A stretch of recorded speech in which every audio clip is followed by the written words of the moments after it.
One of the many benefits of fishing is that it's a great mind exercise. It's not only physical, but you get to really test your memory skills, expand your knowledge, and it's always helping your mind stay healthy, stay clean. An example of this is how we have customer feedback. One of our customers comes in and said, "Hey, I have a question. Um, I was out at Crab Meadow this weekend.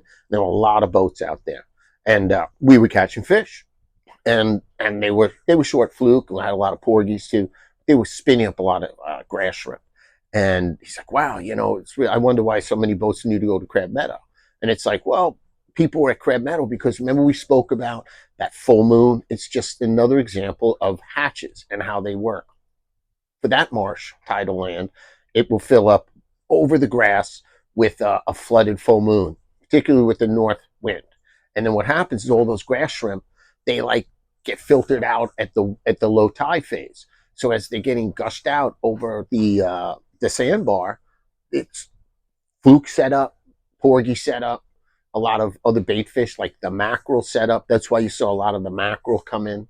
And after these facts and after these events, that's how we learn. And then you apply it to the following season. What was going on to the east of that, we spoke about the sand eels. Right now, the sand eels are about ½ inch to 3/4 inch of size. They're small. And that's because it was the sand eel hatch. That happened at the same time as the shrimp. And that was in another estuary or like micro environment, you might call it. And that was the Sunken Meadow area, which consists of Nesquag River and the whole Stony Brook Harbor.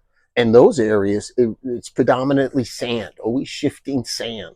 Sand eels, called sand eels because they love the sand. So that's what you're going to find down there, in addition to grass shrimp and stuff. But majorities, that's where you're going to find your sand eels.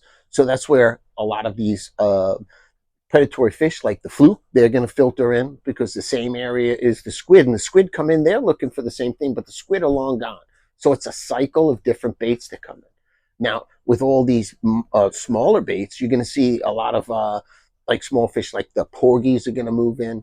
The mackerel are going to stick around. And so you want to keep an eye on like a lot of other species. Phil said to let you know the sea bass, right? Over the next couple of weeks, this is that time where the sea bass usually get larger because there might be a spawn. They're in season right now.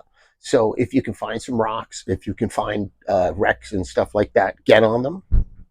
Use your whatever type of fishing you're going to do for them, but that's a good time to get into those sea bass.